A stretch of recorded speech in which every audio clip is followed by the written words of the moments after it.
Olá, meus amigos, minhas amigas. Estamos retomando para 2025 a leitura e a interpretação do Evangelho.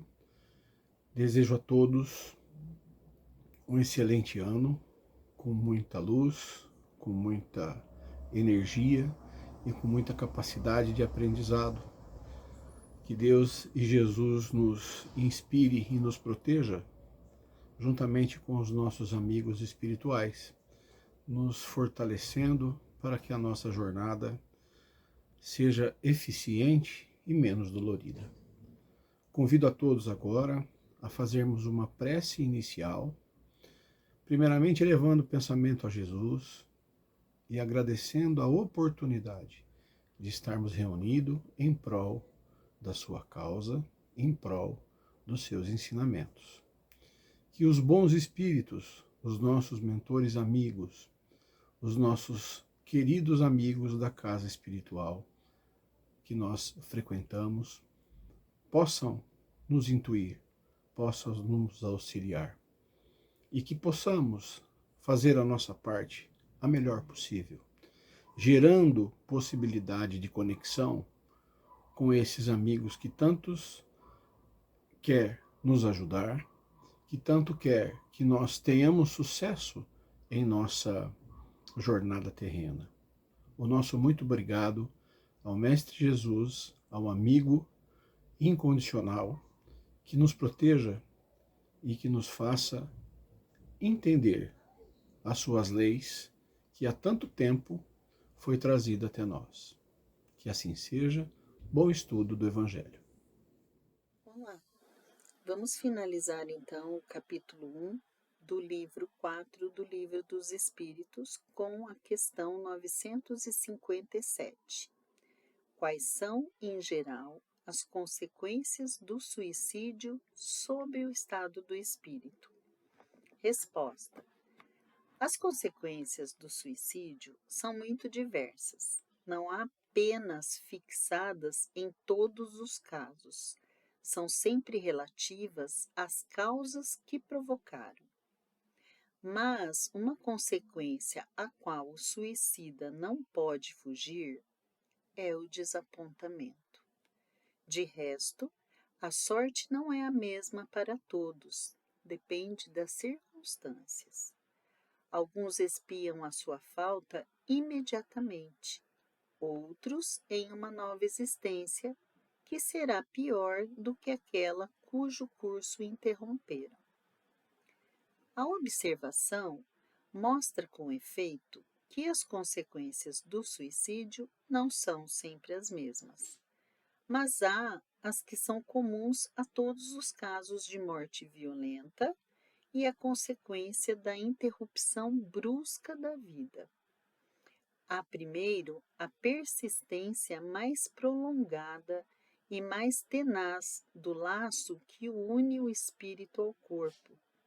Esse laço, estando quase sempre na plenitude de sua força, no momento em que foi quebrado, enquanto que na morte natural ele se enfraquece gradualmente e, no mais das vezes, se rompe antes que a vida esteja completamente extinta. As consequências deste estado de coisa são a prolongação da perturbação espírita. Depois, a ilusão de que durante um tempo, mais ou menos longo, faz o espírito crer que está ainda entre os vivos. A afinidade que persiste entre o espírito e o corpo produz em alguns suicidas uma espécie de repercussão do estado do corpo sobre o espírito, que sente assim, apesar dele, os efeitos da decomposição e dela sente uma sensação plena de angústias e de horror. E esse estado pode persistir tanto tempo quanto deveria durar a vida que interromperam. Esse efeito não é geral, mas em nenhum caso o suicida está isento das consequências de sua falta de coragem. e cedo ou tarde expia sua falta de uma ou de outra maneira. É assim que certos espíritos que foram infelizes na Terra disseram ser suicidas em sua precedente existência e estar voluntariamente submetidos a novas provas para tentar suportá-las com mais resignação. Em alguns, é uma espécie de ligação à matéria da qual eles procuram em vão se desembaraçar, para alçar aos mundos melhores, mas nos quais o acesso lhes é interditado. Na maioria, é o desgosto de ter feito uma coisa inútil, visto que dela não experimentaram senão a decepção.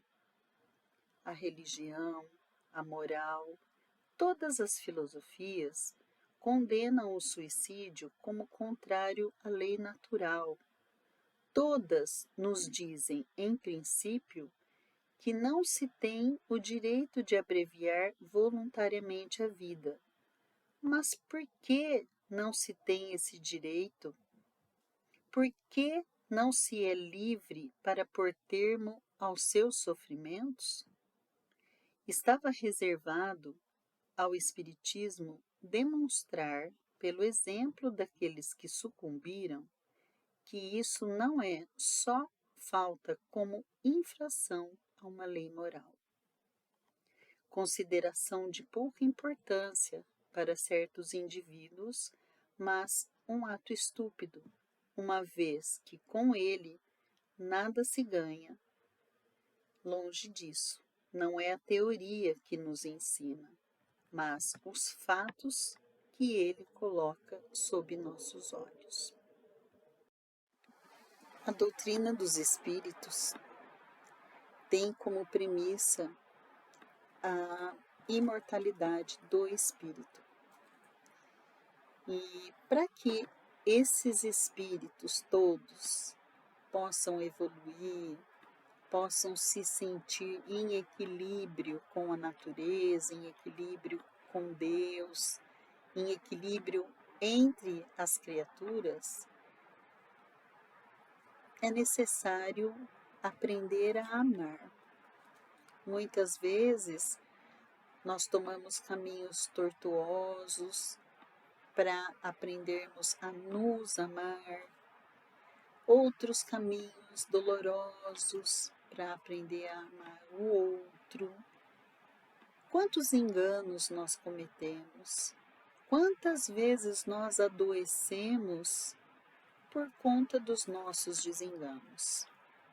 Porém, todas essas dores trazem também um aprendizado. Com todo respeito àquele que se sente desesperado e que pensa em algum momento que o suicídio poderia eliminar todas as angústias, todas as dores,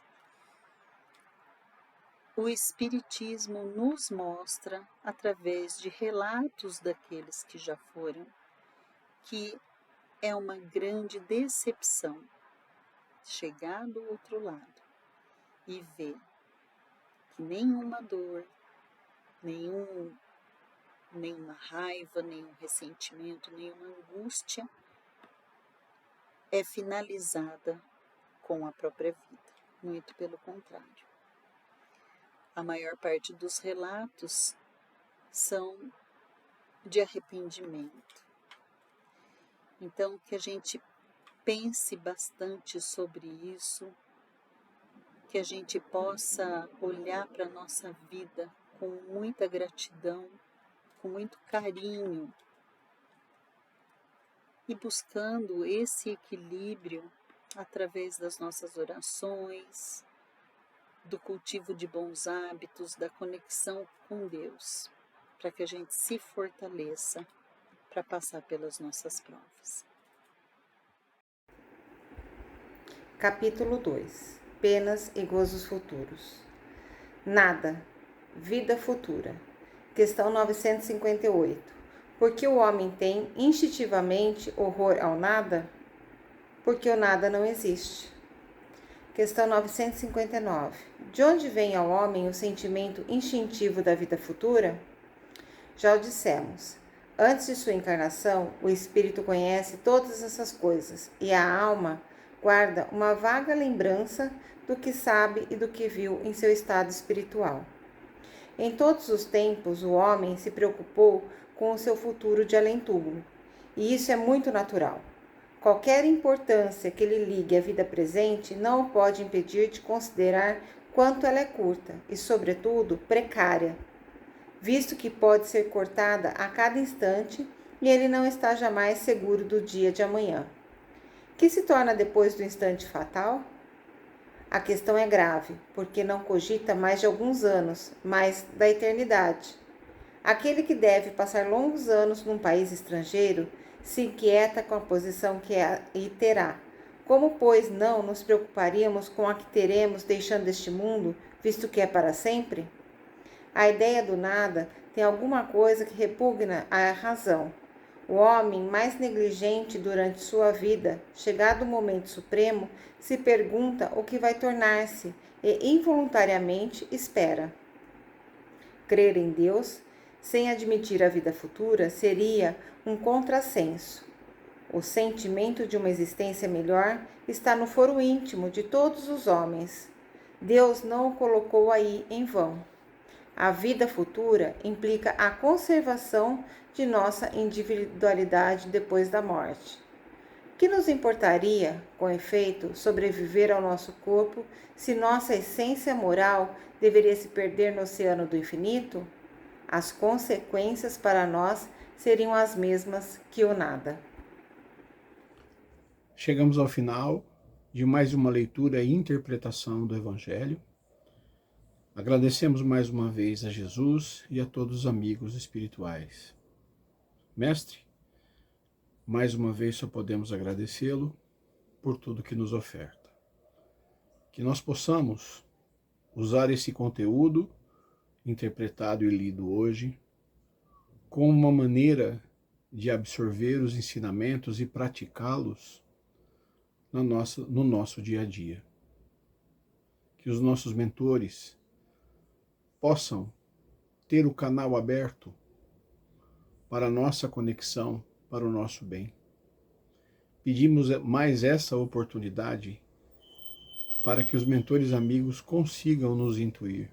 Sabemos que precisamos fazer a nossa parte, com a tão famosa reforma íntima, mas de passo a passo, sempre na medida da possibilidade de entendimento que nós temos e sabemos o quão somos pequenos para conseguir dar uma pequena passada rumo à evolução. Sabemos da sua paciência infinita, sabemos do seu amor infinito e que toda essa congregação de amigos, tanto do lado espiritual quanto o que a nossa casa ofereça, se torne um ambiente favorável para que nós consigamos nos unir pela causa e fazer disso uma escada para o nosso aprendizado. Mais uma vez, que Deus abençoe a todos e que possam usar esse material para ajudar e para intuir-nos da melhor maneira. Que assim seja.